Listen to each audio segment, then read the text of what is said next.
Análisis del día con Víctor Álvar González, CEO y fundador de Next Step Finance. Víctor, ¿qué tal? ¿Cómo estás? ¿Cómo estáis? Bueno, muchísimas gracias, Víctor, por acompañarnos y además en un momento en el que estamos viviendo, por contexto de mercado, esta temporada de resultados empresariales. Pero en líneas generales, después de haber visto máximos ante la expectativa, por cierto, de próximas reuniones de tipos de interés en Europa, en Estados Unidos, ¿cómo estás viendo en términos generales ese ánimo inversor? El ánimo está estupendamente bien. Estamos en máximos en Wall Street. En Europa hay un poquito más de miedo, pero hay que pensar que Europa ha hecho un año magnífico. Por lo tanto, el ánimo no puede estar mejor y motivos hay. Es decir, pensemos que en el mes de abril estábamos entrando en una guerra comercial con un destino, con un desenlace muy difícil de imaginar, aunque se podía imaginar también que era una negociación, pero en las negociaciones se crea tensión y volatilidad, y lo que hemos ido oyendo o viendo es cómo realmente lo que hay sí es un interés en negociar, en establecer acuerdos comerciales, aunque esté costando, y además es muy probable que en algún momento la Reserva Federal baje los tipos de interés, porque si los aranceles no son excesivos no tendrá excusa para no hacerlo, y yo creo que al final, nosotros pensamos que al final esos aranceles serán, digamos, entre el 7 y el 12%, que es algo que no es especialmente inflacionista, lo puede asumir la cadena de producción, y entonces la Fed podría bajar los tipos de interés en otoño más o menos, con lo cual y el ambiente es bueno, y en Europa los tipos de interés no solo están bajando, sino que podrían bajar algo más, y a los mercados nada les gusta más que una bajada de los tipos de interés. No es que Europa esté económicamente maravillosa, pero el mercado lo que descuenta es bajadas de tipos que ya se están produciendo y un enorme gasto, una enorme inyección de gasto público que en muchos casos va a ir a empresas cotizadas, con lo cual el ánimo de momento es muy bueno y está justificado. Claro, nos decías que por el momento, pues en Europa, como decimos, se siguen descontando bajadas de tipos. En Estados Unidos parece que esa bajada no vendría la semana que viene en la próxima reunión, sino ya más a la vuelta de verano. Incluso hay división entre si podría ser en septiembre, si podría ser en diciembre, pero efectivamente todo está apuntando más bien a un entorno en el que ya vamos a estar con el fresquito, por lo menos, o al menos avecinándose. Y respecto a Europa, que tenemos la reunión este jueves, ¿hay algún tipo de mensaje, algo llamativo que pudiera sorprender a los mercados, o realmente el escenario de la reunión de esta semana ya está descontada? Yo creo que está descontado.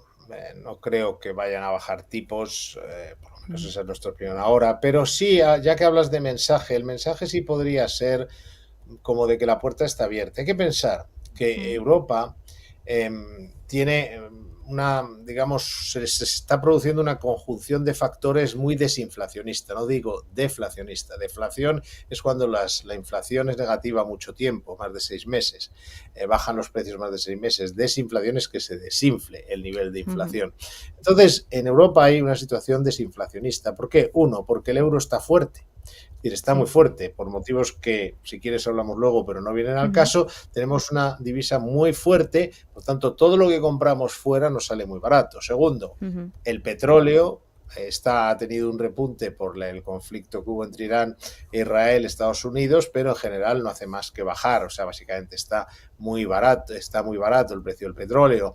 Luego tienes a China, que sí que está en deflación con todas las letras, es decir, con una inflación negativa, que lo tira, es decir, están llenando el mundo de producción, porque no solo les sobra, porque están produciendo mucho que no saben dónde colocarlo, sino que además tienen problemas para colocarlo en Estados Unidos por el tema de los aranceles, con lo cual uno de los candidatos principales a llevarse toda esa producción china es Europa, y la venden muy barata, compiten con un verdadero dumping de precios. Por lo tanto, tienes euro fuerte, tienes energía barata, tienes China, que es la fábrica del mundo, llenando todo de productos chinos baratos, y una economía europea muy floja. Está, como es habitual en Europa, tirando a débil o estancada.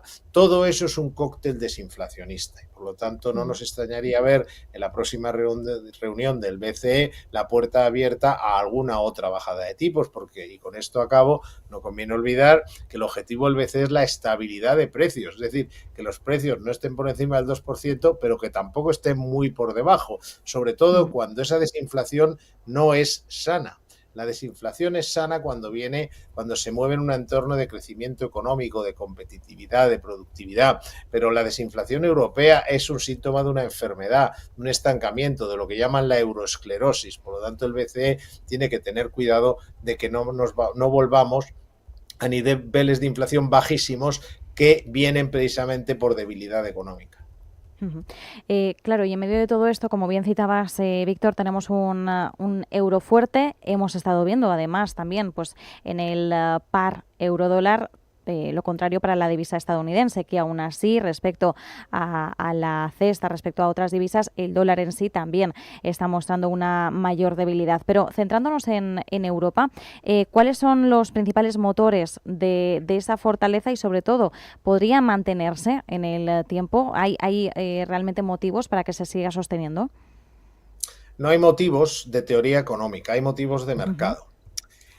El euro, y esto es una opinión, todo lo demás en general son datos, pero esto es más opinión. Pero normalmente, si la economía europea está mucho más débil que la norteamericana, el dólar debería estar más fuerte. Es más, si los tipos americanos, los tipos de interés, que es el precio del dinero, si el dinero se paga mejor en Estados Unidos que en Europa, debería de estar más fuerte el dólar, porque debería ir dinero hacia allá.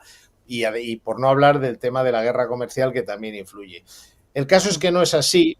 Primero, por esa guerra comercial, podría haber ahí uno de los motivos, pero también hay otro muy importante. Mucho dinero especulativo ha visto la llamada de los políticos europeos. Los políticos europeos están muy preocupados con la falta de crecimiento en Europa y en lugar de fomentar la innovación, bajar los impuestos, fomentar las empresas, el empresariado, etcétera, lo que hacen básicamente es lo que hacen los políticos europeos, son planes económicos. Ya lo hicieron en su día y ahora vuelven a ello. Entonces, lo que están haciendo es decir, vamos a gastar muchísimo dinero público en ciertas cosas. En este caso, ha sido el armamento. Hace unos años fue los temas medioambientales o de infraestructuras. Entonces buscan algo en lo que gastar mucho dinero del público, gasto público, para, digamos, con eso animar la economía, un poco como hacían los japoneses, con muy mal resultado, por cierto. Pero claro, para el dinero especulativo esto es un imán. Porque claro, si tú dices que te vas a gastar 800.000 millones de euros en defensa, mucha gente va a invertir en compañías de defensa, en compañías de aeronáutica, incluso en la banca, que va a estar financiando todos esos procesos y va a hacer negocios. Es decir, que es un atractivo y para comprar acciones europeas tienes que comprar euros. Claro, es decir, que estamos haciendo ese llamamiento a la inversión en sectores, en cuestiones clave donde se vaya a movilizar todo ese dinero público, generas esa atracción y eso es, bueno, entre otros motivos, citabas también el comercial, uno de los principales motores por el que se está viendo cómo se sostiene esa fortaleza en nuestra divisa, a pesar de tener un entorno económico que no es, como bien decías, tan favorable y que muestra, ¿no?, esa debilidad y esa enfermedad económica.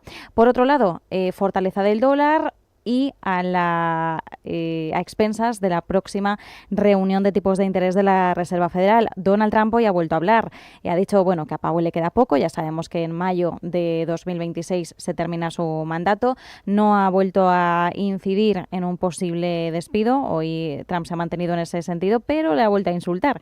Espera que la Fed baje los tipos la semana que viene, algo que a priori todos sabemos que eso no va a suceder. La Fed sigue manteniendo que debe esperar y ver, sigue citando la cuestión arancelaria comercial como una posible causa de futura inflación y por tanto prefiere mantenerse al margen y no actuar. Donald Trump ha atacado a Powell diciendo que el único recorte, o que él recuerda, que bueno, hace mención al de 50 puntos básicos de septiembre, lo hizo con un fin político, con el de sostener a la oposición demócrata, y ese ha sido el principal ataque que hemos tenido hoy por parte de Trump. ¿Qué podemos esperar por parte de la Fed? Ya no tanto en cuanto a movimiento de tipos, sino un poco en cuanto a los mensajes que Powell pueda trasladar y cómo pueda recibirlos el mercado.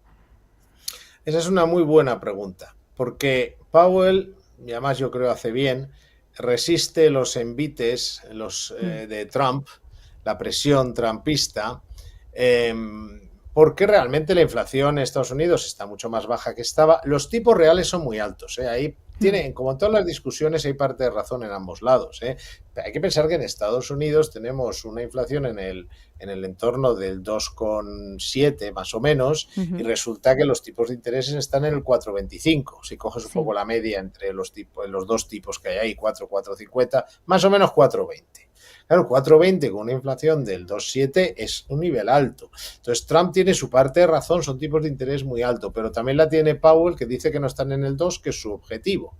Entonces, hay un ten con ten en el que ambos tienen cierta razón, probablemente un poquito más Powell, porque, bueno, la inflación no está en el 2. Aunque, insisto, podría tener la inflación en el 2, los tipos en el 3,25 y no pasaría nada. O sea que insisto que también Trump tiene sus motivos y su razón. Pero bueno, Powell presenta una excusa, digamos, razonable, que no sé en cuánto van a quedar los aranceles. Con lo cual, bueno, vale, de acuerdo. Vale, se acepta aranceles como motivo para no bajar los tipos de interés. Lo que sí es posible, yendo a tu pregunta, es que discúlpame, en un Víctor, dado, nos quedan 40 segundos, ¿vale? Así que te pediré brevedad, perdona. Lo que es posible es que en un momento dado, en el discurso que haga Powell, sí abra la puerta a esa bajada de tipos. Vale, es decir, se podría abrir la puerta a la bajada de tipos. Veremos si nos podría dar pistas sobre algún horizonte temporal, así que te agradezco muchísimo, Víctor, la brevedad de la respuesta, que ya nos quedábamos sin tiempo para hacer una pausa. Así que, como siempre, muchísimas gracias por ayudarnos a entender mejor el escenario y el contexto de los mercados. Víctor Álvaro González, CEO y fundador de Next Step Finance. Seguimos hablando. Muchísimas gracias. Un abrazo. Muchísimas gracias a vosotros.